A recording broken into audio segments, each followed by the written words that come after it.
افلا یتدبرون القرآن، تدبر قرآن، مولانا امین احسن اصلاحی رحمہ اللہ۔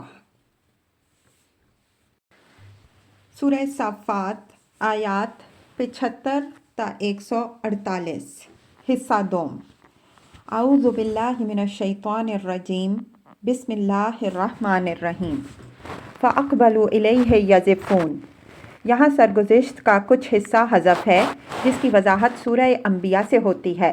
جس وقت حضرت ابراہیم علیہ السلام نے بتوں کو توڑا ہے اس وقت تو کسی کو خبر نہیں ہوئی۔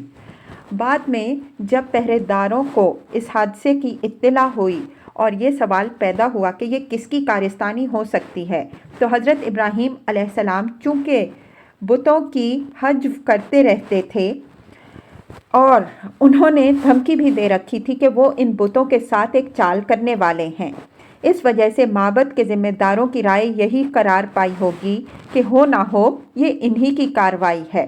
چنانچہ سارے لوگ بھاگے ہوئے ان کے پاس پہنچے اور ان سے پوچھ گچھ شروع کر دی۔ پہلے تو انہوں نے لوگوں کا مذاق اڑایا اور بڑے بت کی طرف اشارہ کرتے ہوئے فرمایا کہ اس نے توڑا ہوگا، اور ساتھ ہی ان کی حماقت کی طرف توجہ دلانے کے لیے فرمایا کہ مجھ سے تو کیوں پوچھتے ہو، اپنے ان معبودوں ہی سے کیوں نہیں پوچھ لیتے جن پر یہ مصیبت گزری ہے؟ اگر یہ اپنے سر پر آئی ہوئی مصیبت کو نہ خود دفع کر سکتے ہیں اور نہ اس کو بیان ہی کر سکتے ہیں تو آخر یہ کس مرض کی دوا ہیں کہ تم ان کی پوجا کر رہے ہو؟ حضرت ابراہیم علیہ السلام کے اس معرضہ سے اول تو وہ بہت شرمائے، لیکن پھر حمیت جاہلیت ان پر غالب آ گئی اور بولے کہ بھلا ان سے ہم کس طرح پوچھیں، یہ تو تمہیں معلوم ہی ہے کہ یہ بولتے نہیں۔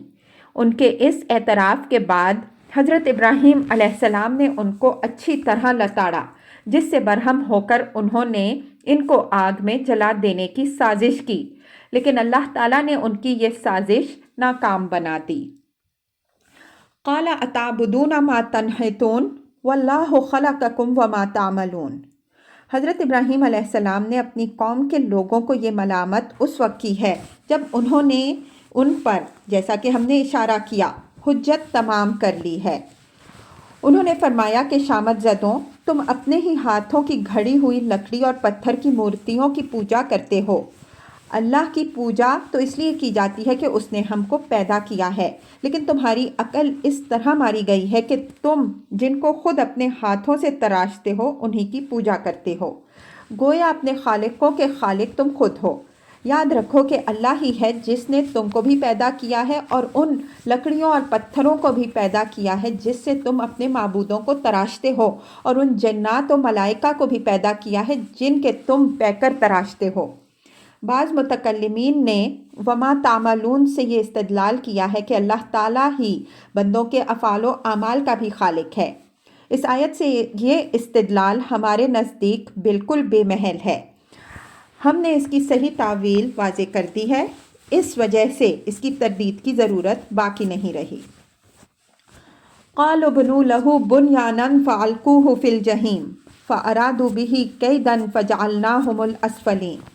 حضرت ابراہیم علیہ السلام کی اس واضح مخالفت کے بعد معبد کے ذمہ داروں نے یہ فیصلہ کر لیا کہ ان کو آگ میں جلا دیں، لیکن یہ کام انہوں نے اعلانیہ کرنے کے بجائے ایک خفیہ چال کے ذریعے کرنا چاہا۔ یہ بات فَأَرَادُوا بِهِ كَيْدًا، پس انہوں نے اس کے ساتھ ایک چال کرنی چاہی سے واضح ہوتی ہے۔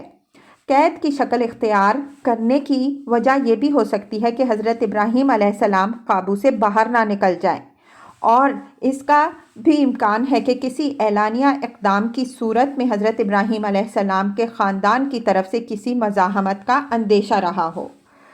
بدویانہ دور زندگی میں خاندانی عصبیت بڑی اہمیت رکھنے والی چیز تھی، چنانچہ قریش حضرت صلی اللہ علیہ وسلم کے خلاف ایک مدت تک کوئی اعلانیہ اقدام کرنے سے اسی اندیشہ کے سبب سے ہچکچاتے رہے۔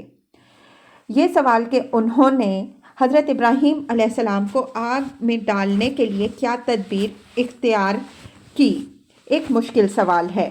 قرآن اور تورات میں کوئی ایسی چیز نہیں ملتی جس کی روشنی میں اس سوال کا قطعی طور پر جواب دیا جا سکے۔ زیر بحث آیات سے صرف اتنی بات معلوم ہوتی ہے کہ بت خانے کے پروہتوں نے یہ اسکیم بنائی کہ ایک آتش کدہ بنا کر اس میں حضرت ابراہیم علیہ السلام کو کسی بہانے سے لے جایا جائے اور پھر ان کو آگ میں جھونک دیا جائے۔ قرآن کے دوسرے مقام سے یہ بات بھی معلوم ہوتی ہے کہ ان کو آگ میں ڈالا بھی گیا، لیکن اللہ تعالیٰ نے اپنی قدرت اور رحمت سے ان کو آگ کے ضرر سے محفوظ رکھا اور دشمنوں کی چال ناکام ہوئی۔ وَقَالَ إِنِّي ذَاهِبٌ إِلَىٰ رَبِّي سَيَهْدِينِ۔ یہ اس واقعے کے بعد حضرت ابراہیم علیہ السلام نے اپنی قوم کے ایمان سے مایوس ہو کر اللہ تعالیٰ کے بھروسے پر وہاں سے ہجرت کا ارادہ فرما لیا۔ ہجرت کا فیصلہ ایک بڑا اہم فیصلہ ہوتا ہے۔ نبی اپنے ماحول سے کٹ کر ایک بالکل نئے ماحول میں داخل ہونے کا ارادہ کرتا ہے اور کچھ اندازہ نہیں ہوتا کہ یہ نیا ماحول اس کے لیے سازگار ثابت ہوگا یا ناسازگار۔ اس وجہ سے اس راہ میں اس کا تمام تر اعتماد اللہ تعالیٰ ہی کی دستگیری اور رہنمائی پر ہوتا ہے۔ یہاں سیہدینی کے لفظ سے اسی اعتماد کا اظہار ہو رہا ہے کہ اگرچہ حالات بالکل پردے میں ہیں لیکن اللہ تعالیٰ سے امید ہے کہ وہ رہنمائی فرمائے گا۔ اس کا وعدہ ہے کہ جو لوگ اس کی راہ میں جد و جہد کریں گے وہ ان کے لیے راہ کھولے گا۔ رب ہب لی من الصالحین۔ اپنے خویش و اقارب اور خاندان و قبیلہ سے کٹنے کے بعد سب سے زیادہ جس چیز کی ضرورت محسوس ہوتی ہے وہ اچھے ساتھی ہیں۔ چنانچہ ہجرت کے ساتھ ہی حضرت ابراہیم علیہ السلام نے یہ دعا فرمائی کہ اے رب، ان برے لوگوں کی جگہ تو مجھے اچھے ساتھی دے۔ حضرت ابراہیم علیہ السلام کی یہ دعا میرے نزدیک صرف صالح اولاد ہی کے لیے نہیں بلکہ اچھے رفیقوں اور مددگاروں کے لیے بھی تھی، جن میں صالح اولاد بدرجہ اولیٰ شامل ہیں۔ فَبَشَّرْنَاهُ بِغُلَامٍ حَلِيمٍ۔ یہ دعا اللہ تعالیٰ نے قبول فرمائی اور ان کو ایک فرزند کی ولادت کی خوشخبری دی گئی۔ اس فرزند سے ظاہر ہے کہ حضرت اسماعیل علیہ السلام مراد ہیں۔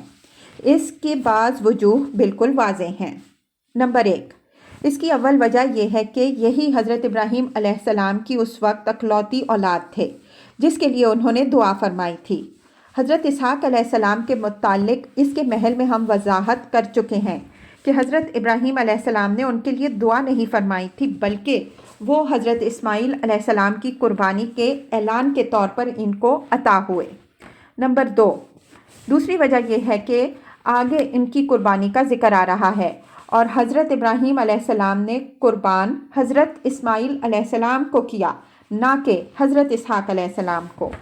اس واقعے میں یہود نے جو تحریفات کی ہیں ان کا پردہ استاذ امام رحمہ اللہ نے رسالہ ذبیح میں پوری طرح چاک کر دیا ہے۔ تفصیل کے طالب اس کا مطالعہ فرمائیں۔ نمبر 3، تیسری وجہ یہ ہے کہ اس فرزند کی صفت یہاں حلیم آئی ہے۔ یہ صفت ان کی اس عزیمت و استقامت کی تعبیر ہے جس کا مظاہرہ انہوں نے باپ کی چھری کے نیچے کیا اور جس کے صلے میں اللہ تعالیٰ نے ان کو صادق الوعد، صابر اور حلیم کے القاب سے نوازا۔ یہ امر یہاں ملحوظ رہے کہ بعینیہ یہی صفت حلیم قرآن میں حضرت ابراہیم علیہ السلام کے لیے بھی آئی ہے۔ اس سے معلوم ہوتا ہے کہ حضرت اسماعیل علیہ السلام اپنے باپ کی صفات کے سب سے زیادہ نمایاں مظہر تھے۔ فَلَمَّا بَلَغَ مَعَهُ السَّعْيَ قَالَ يَا بُنَيَّ إِنِّي أَرَىٰ فِي الْمَنَامِ أَنِّي أَذْبَحُكَ فَانظُرْ مَاذَا تَرَىٰ قَالَ يَا أَبَتِ افْعَلْ مَا تُؤْمَرُ سَتَجِدُنِي إِن شَاءَ اللَّهُ مِنَ الصَّابِرِينَ۔ سعیٰ سے مراد یہاں دوڑنے پھرنے کی عمر ہے۔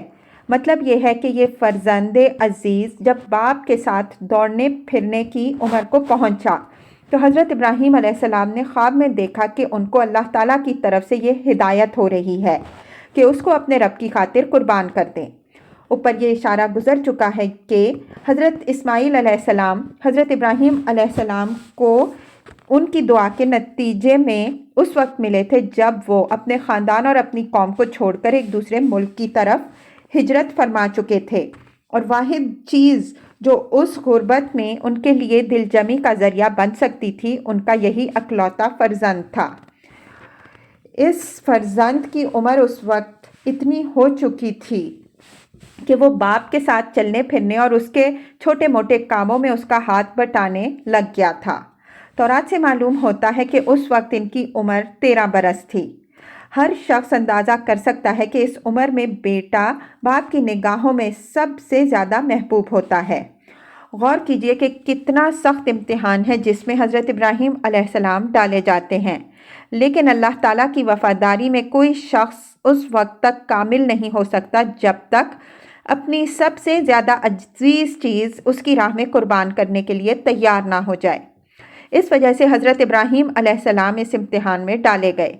اگرچہ ہدایت خواب میں ہوئی تھی اور خواب کی بات محتاج تاویل و تعبیر ہوتی ہے، اس لیے حضرت ابراہیم علیہ السلام چاہتے تو اس کی کوئی تعویل کر لیتے، لیکن وہ ایک صداقت شعار اور وفادار بندے تھے۔ اس وجہ سے اس کی کوئی تعبیر نکالنے کے بجائے وہ اس کی منوعاً تعمیل کرنے پر آمادہ ہو گئے۔ قال یا بنی انی ارا فی المنام انی اذبحک فانظر ماذا تری۔ اس راہ میں پہلا قدم انہوں نے یہ اٹھایا کہ فرزند کے حوصلے کا بھی اندازہ کر لینا چاہا۔ فرمایا کہ بیٹے میں خواب میں دیکھتا ہوں کہ تمہیں ذبح کر رہا ہوں، تو تم بھی غور کر لو کہ تمہاری کیا رائے ہے۔ اسلوب کلام سے متبادر ہوتا ہے کہ یہ خواب حضرت ابراہیم علیہ السلام کو ایک سے زیادہ مرتبہ نظر آیا۔ اگر ایک ہی بار نظر آیا ہوتا تو اس کے اظہار کے لیے انی رأیت فی المنام کا اسلوب زیادہ موزوں رہتا۔ حضرت ابراہیم علیہ السلام نے یہ بات بھی ظاہر فرما دی کہ ہر چند یہ خواب ایک سے زیادہ مرتبہ ان کو نظر آیا ہے، لیکن ہے بہرحال یہ ایک خواب تاکہ معاملہ کی اصل نوعیت بیٹے پر اچھی طرح واضح ہو جائے۔ اس سے معلوم ہوتا ہے کہ حضرت ابراہیم علیہ السلام کو بیٹے کی عقل و فہم پر اسی وقت سے بھروسہ تھا۔ ان کو توقع تھی کہ اس معاملے میں اس کی رائے ان کے لیے صحیح فیصلہ کرنے میں مددگار ہوگی۔ قال یا ابت افعل ما تؤمر ستجدنی ان شاء اللہ من الصابرین۔ حضرت اسماعیل علیہ السلام نے اس خواب کے بجائے امر الہی سمجھا اور فوراً جواب دیا کہ والد ماجد، آپ کو جو حکم دیا جا رہا ہے آپ بے دریغ اس کی تعمیل کیجئے اور میری طرف سے مطمئن رہیے، انشاءاللہ آپ مجھے پوری طرح ثابت قدم پائیں گے۔ فلما اسلما وتلہ للجبین۔ اب یہ اصل مرحلہ یعنی قربانی کا بیان ہو رہا ہے۔ اسلام کے معنی اپنے آپ کو اللہ کے حوالے کر دینے کے ہیں، یعنی باپ اور بیٹا دونوں امتحان کے لیے آمادہ ہو گئے۔ باپ نے بیٹے کو ذبح کر دینے کے لیے چھری نکال لی اور بیٹے نے اپنے آپ کو ذبح کر دینے کے لیے حوالے کر دیا۔ تلہ للجبین، اور باپ نے بیٹے کو پیشانی کے بل پچھاڑ دیا۔ پیشانی کے بل پچھاڑنے کی توجیہ بعض لوگوں نے یہ کی ہے کہ حضرت ابراہیم علیہ السلام نے چاہا کہ ذبح کے وقت بیٹے کا محبوب چہرہ سامنے نہ ہوتا کہ رقت قلب چھری چلانے میں مانے نہ ہو، لیکن یہ توجیہ میرے نزدیک صحیح نہیں۔ جو باپ اس طرح اپنے اکلوتے اور محبوب لخت جگر پر چھری چلانے کے لیے آستینیں چڑھا لے گا، وہ اس قسم کی تسلیوں کا محتاج نہیں ہو سکتا۔ میرے نزدیک اس کی وجہ یہ ہے کہ انہوں نے بیٹے کو سجدہ کی حالت میں قربان کرنا چاہا، اس وجہ سے پیشانی کے بل پچھاڑا۔ سجدہ کی حیت خدا کے قرب کی سب سے زیادہ محبوب حیت اسلام میں بھی ہے، جیسا کہ ارشاد ہے وَاسْجُدْ وَاقْتَرِب، سجدہ کر اور اپنے رب سے قریب تر ہو جا، اور اس کی یہ حیثیت قدیم مذاہب میں بھی مسلم رہی ہے۔ یہ امر بھی ملحوظ رہے کہ یہ واقعہ اس وقت کا ہے جب بیت اللہ نہ تو تعمیر ہوا تھا اور نہ عبادت کے لیے کوئی متعین قبلہ ہی تھا۔ اگر کوئی متعین قبلہ ہوتا تو ہو سکتا ہے کہ حضرت ابراہیم علیہ السلام بھی بیٹے کو قبلہ رخ لٹاتے، جس طرح ہم جانوروں کو ذبح کرتے وقت قبلہ رخ لٹاتے ہیں۔ وَنَادَيْنَاهُ أَن يَا إِبْرَاهِيمُ قَدْ صَدَّقْتَ الرُّؤْيَا إِنَّا كَذَلِكَ نَجْزِي الْمُحْسِنِينَ۔ قریب تھا کہ حضرت ابراہیم علیہ السلام کی چھری چل جائے، لیکن اللہ تعالیٰ نے ان کو آواز دی کہ ابراہیم، تو نے تو خواب سچ کر دکھایا، اور یہ فیروز مندی جو اس امتحان میں تم نے حاصل کی، یہ تمہاری خوب کاری اور تمہارے اخلاص و احسان کا صلہ ہے۔ اللہ تعالیٰ اپنے خوب کار بندوں کو اسی طرح اپنے امتحانوں میں سرفرازی بخشتا ہے۔ قد صدقت الرؤیا، ہم اوپر یہ اشارہ کر چکے ہیں کہ خواب میں جو کچھ دکھایا جاتا ہے وہ محتاج تعویل و تعبیر ہوتا ہے۔ حضرت ابراہیم علیہ السلام کو یہ خواب جو دکھایا گیا، اس کی اصل تعبیر یہ تھی کہ وہ اس بیٹے کو خدا کی نظر کر دیں۔ یہ مقصود نہیں تھا کہ اس کو فی الواقع ذبح کر دیں۔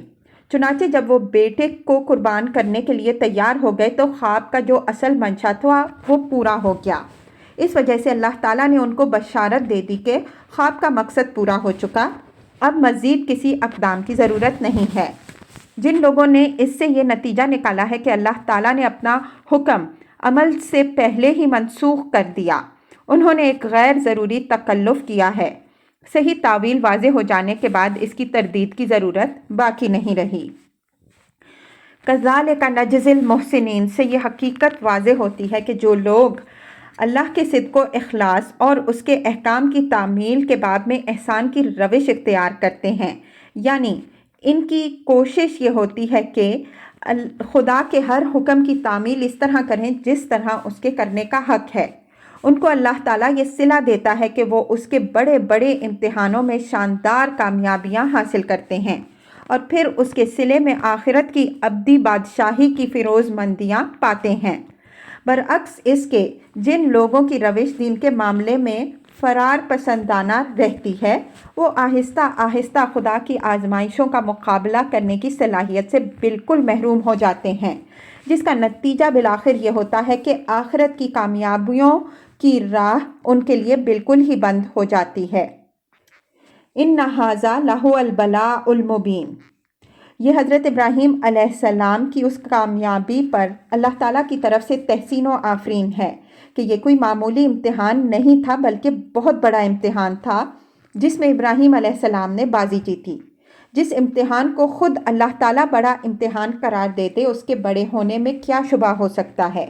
اور اگر اس میں حضرت ابراہیم علیہ السلام نے ایسی کامیابی حاصل کی جس کی داد خود اللہ تعالیٰ نے قد صدقت الرؤیا کے شاندار الفاظ سے دی، تو اس میں شبہ نہیں ہے کہ اس آسمان کے نیچے نہ اس سے بڑا کوئی امتحان پیش آیا اور نہ اس سے زیادہ شاندار کامیابی کسی نے حاصل کی۔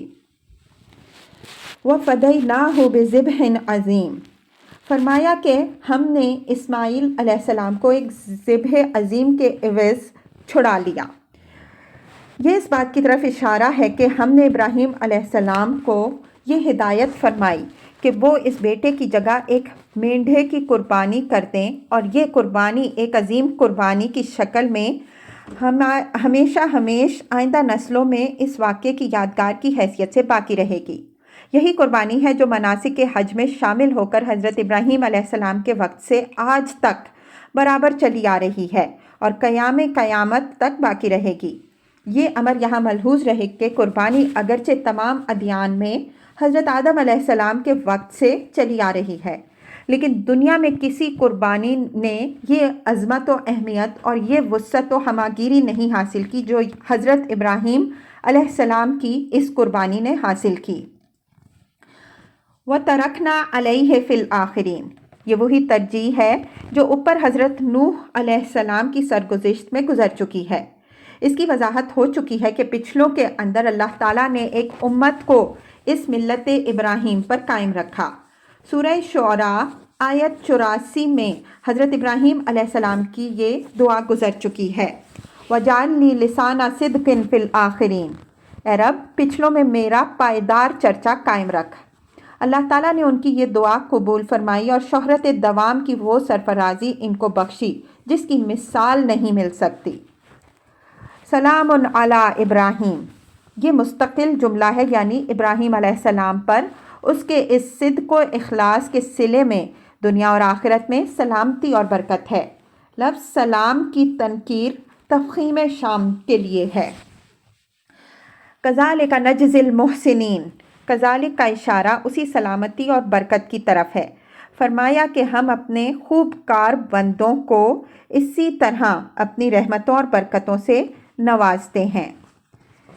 انہ من عبادنا المؤمنین، لفظ مؤمنین یہاں اپنے حقیقی مفہوم میں ہے، فرمایا کہ بے شک ابراہیم علیہ السلام ہمارے حقیقی بندوں میں مومن بندوں میں سے تھا۔ اس سے ایمان کی اصل حقیقت واضح ہوئی کہ حقیقی ایمان وہ ہے جس کے اندر اخلاص کی وہ روح ہو جس کی مثال حضرت ابراہیم علیہ السلام نے پیش کی۔ ہر مدعی کا ایمان اللہ کے ہاں درخوار اعتنا نہیں ہے۔ وَبَشَّرْنَاهُ بِإِسْحَاقَ نَبِيًّا مِّنَ الصَّالِحِينَ۔ اس امتحان میں کامیابی کے صلے کے طور پر اللہ تعالیٰ نے حضرت ابراہیم علیہ السلام کو دوسرے بیٹے حضرت اسحاق علیہ السلام کی ولادت کی خوشخبری دی، اور اس خوشخبری کے ساتھ ہی اس امر سے بھی آگاہ فرما دیا کہ وہ صالحین میں سے ہوں گے، اور اللہ تعالیٰ ان کو منصب نبوت سے سرفراز فرمائے گا۔ ان صفات کا ذکر بشارت کے ساتھ اس وجہ سے ضروری ہوا کہ حضرت ابراہیم علیہ السلام کے لیے مجرد ایک فرزند کی ولادت کوئی اہمیت رکھنے والی بات نہیں تھی۔ وہ حضرت اسماعیل علیہ السلام کو پا کر اولاد کی طرف سے بالکل مطمئن ہو چکے تھے۔ چنانچہ تورات سے معلوم ہوتا ہے کہ جب ان کو حضرت اسحاق علیہ السلام کی خوشخبری دی گئی تو انہوں نے فرمایا کہ کاش اسماعیل علیہ السلام ہی تیرے حضور جیتا رہے۔ البتہ یہ بات ان کے لیے بشارت ہو سکتی تھی کہ پیدا ہونے والا فرزند صالح اور نبی ہوگا۔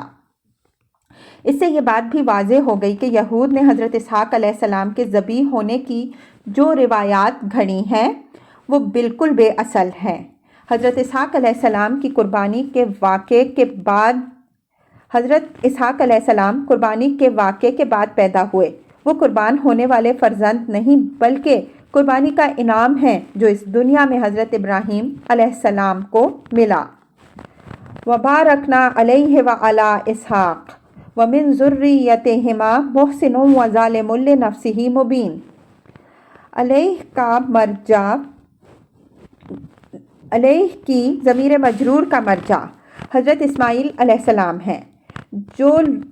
جن لوگوں نے حضرت ابراہیم علیہ السلام کو مرجع قرار دیا ہے ان کی رائے بالکل غلط ہے۔ اگر مرجع حضرت ابراہیم علیہ السلام ہوتے تو اس کے بعد وَمِن ذُرِّيَّتِهِمَا کی جگہ وَمِن ذُرِّيَّتِهِ موضوع رہتا، اس لیے کہ حضرت اسحاق علیہ السلام حضرت ابراہیم علیہ السلام کی کوئی مد مقابل نہیں بلکہ انہی کی ذریت میں سے ہیں۔ فرمایا کہ ہم نے اسماعیل علیہ السلام اور اسحاق علیہ السلام دونوں کو اس دنیا میں برومند کیا۔ دونوں کی اولاد خوب پھلی پھولی۔ ان کی اولاد میں سے کچھ اپنے صالح باپوں کے نقش قدم پر چلنے والے خوب کار اور مخلص و مومن ہیں، اور کچھ ان کے طریقے سے بالکل منحرف ہو کر کفر و شرک میں مبتلا ہیں، اور اس طرح اپنی جانوں پر کھلا ہوا ظلم ڈھانے والے بن گئے ہیں۔ یہ گویا دونوں کی اولاد بنی اسماعیل و بنی اسرائیل کو ایک برمحل یاد دہانی ہے کہ وہ متنبہ ہوں کہ وہ پاکیزہ لوگوں کی اولاد ہیں، ان کو کیا طریقہ اختیار کرنا تھا اور وہ کہاں بھٹک رہے ہیں۔ یہاں ایک نحوی سوال پیدا ہوتا ہے، وہ یہ کہ فلما اسلم وتلہ للجبین سے جو بات شروع ہوئی ہے وہ یہاں تک چلی آئی ہے، اور یہ نہ معلوم ہو سکا کہ لما کا جواب کیا ہے۔ اس کتاب میں ایک سے زیادہ مقامات میں ہم یہ ذکر کر چکے ہیں کہ بعض اوقات لما، اذا اور اس نوع کے دوسرے شرطیہ جملوں میں جواب حذف ہو جاتا ہے، اور متکلم کا زور کلام اس محذوف کا قائم مقام بن جاتا ہے۔ یہ طریقہ خصوصیت کے ساتھ ان مواقع میں اختیار کیا جاتا ہے جہاں جواب کی نوعیت ایسی ہوتی ہے کہ الفاظ اس کی تعبیر سے قاصر ہوتے ہیں۔ اس کی ایک واضح مثال سورہ زمر میں بھی آئے گی۔ وَسِيقَ الَّذِينَ اتَّقَوْا رَبَّهُمْ إِلَى الْجَنَّةِ زُمَرًا حَتَّى إِذَا جَاءُوهَا وَفُتِحَتْ أَبْوَابُهَا وَقَالَ لَهُمْ خَزَنَتُهَا سَلَامٌ عَلَيْكُمْ طِبْتُمْ فَادْخُلُوهَا خَالِدِينَ۔ آیت 73۔ اور جن لوگوں نے اپنے رب سے ڈرتے ہوئے زندگی گزار دی وہ گروہ در گروہ جنت کی طرف لے جائے جائیں گے، یہاں تک کہ جب اس کے دروازے کھولے جائیں گے اور اس کے پاسبان ان کو سلام کے ساتھ خیر مقدم کریں گے کہ مبارک ہو، اس میں ہمیشہ کے لیے داخل ہو جائیے، اور وہ کہیں گے شکر ہے اس اللہ کا جس نے اپنا وعدہ ہم سے پورا کیا۔ دیکھ لیجئے کہ اس آیت میں بھی اذا کا جواب محذوف ہے جو خود کلام کے زور سے واضح ہو رہا ہے۔ اسی طرح آیت زیر بحث میں بھی جواب محذوف ہے، الفاظ اس کی تعبیر سے قاصر ہیں لیکن وہ خود واضح ہے۔ مطلب یہ ہے کہ جب باپ اور بیٹے دونوں نے اپنے رب کی رضا جوئی کے لیے یہ اقدام کر ڈالا تو تصور کرو کہ وہ اللہ تعالیٰ کی کیسی عظیم رحمتوں کے مستحق ٹھہرے ہوں گے۔